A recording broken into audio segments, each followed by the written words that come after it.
Hi, it's Kathy, and I chose a card from Magdalene Oracle by Tony Carmine Salerno. The card that seemed to pop out was God, which is a nice occurrence, I think. Let's see what the book says.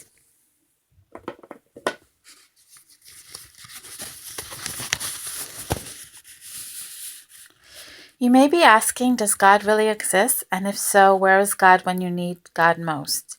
Often it is in our times of greatest need that we feel the most alone. This card is your confirmation that you are never alone. The universe has heard your call and wants you to know that the loving presence of the divine creator always fills and surrounds you. Surrender your fears and concerns. Accept the healing light that is being offered to you in this very moment. Out of fear, we often try to swim against the current. This is a waste of time and energy. Trust, accept, and let go. Though there are bound to be many twists and turns along the way, you'll be pleasantly surprised where the river of life eventually takes you. Okay, so now I'm reading again from Reverend Moon's autobiography.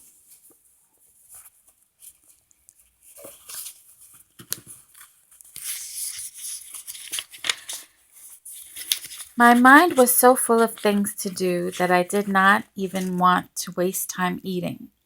Instead of having people take time to set a table for my meals, I ate on the floor and crouched over my food to eat it. Pour out your dedication. Pour out even if you are sleepy. Pour it out until you are exhausted. I kept repeating these phrases to myself. I prayed in the midst of continued opposition and false accusations, with the thought that I was planting seeds that would someday reap a bountiful harvest. If the harvest could not be reaped in Korea, then I was confident that it would be reaped elsewhere in the world. A year after my release from prison, our church had 400 members. As I prayed, I would call out their names one by one. Their faces would pass through my mind even before I called their names. Some would be crying, some laughing. In my prayers, I could tell how each person was doing, including whether they were suffering from illness. Sometimes, as I called out their names in prayer, I would get an inspiration that a particular person would come to the church that day. The person would come without fail. When I would go to someone who had appeared sick to me in my prayer and ask, "Are you sick?" the person would confirm it. Members were amazed that I would know without being told that they were sick. Each time they asked, "How do you do that?" I would answer with a simple smile. Something similar happened as we were preparing for a holy blessing ceremony.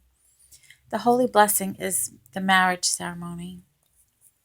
Before the ceremony, I asked every bride and groom candidate whether they had maintained their chastity. When I asked one particular groom candidate, he answered in a loud voice that he had remained pure. I asked him a second time, and he again assured me he had. I asked him a third time, and again he gave me the same answer. I looked at him straight in the eye and said, "You did your military service in Huachan, Kwangwon province, didn't you?" This time he answered yes in a voice filled with fear. "You received some time off, and as you were coming to Seoul, you stopped at an inn, didn't you? And that night you had illicit sex with a woman wearing a red skirt. I know exactly what you did. Why do you lie?" I became angry at the man and chased him out of the blessing ceremony venue. If a person keeps his heart's eyes open, he can see even what is hidden. Interesting. Some were attracted to our church more because of such paranormal phenomena than because of the teachings. Many people think that spiritual powers are most important. The phenomena, often called miracles, however, tend to confuse people in the society at large. A faith that relies on unexplained or miraculous occurrences is not a healthy faith. All sin must be restored through redemption. It cannot be done by relying on spiritual powers. As our church began to mature, I stopped talking to members about the things that I was seeing with my heart's eyes. membership continued to grow. Okay, I'll stop right there. So, anyway, it's amazing. Reverend Moon is amazing. He has his heart open, so when he prays, he can see the people that he's praying for. Of course, Reverend Moon has passed on into the spirit, and his son is with us now. And his son is amazed at his father, Young Jinim. He's running his church, but he's totally amazed at what his father was capable of doing, and his whole spirit, his fierce determination. Had Reverend Moon has been through 6 imprisonments, all unjust imprisonments, and he still maintained his dignity, and he survived all those, and he lived to the ripe old age of 92. So he's an amazing man, and I hope one day you will realize that he is definitely the Messiah, and he came, he even he as a child, he didn't know who he was. Not He didn't know as a baby. Babies don't know anything. He had to grow and reach a certain maturity. At the age of 16, Jesus appeared before him, and and asked him. Reverend Moon was in deep prayer, and Jesus appeared to him and asked him to complete his mission, because Jesus' mission is not complete. If it was, we would have the kingdom of heaven on earth. We would have a lineage directly ascended from Jesus. There is no lineage from Jesus.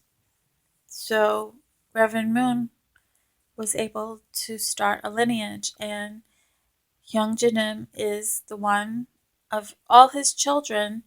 Young Jinim and Cook Jinim are the two following Reverend Moon to the T, to the utmost. So anyway, so definitely hope you definitely look up Young Jinim. He does the King's Report. He's very political. He's definitely he's in the midst of this world. Just he's barreling through that, and he's just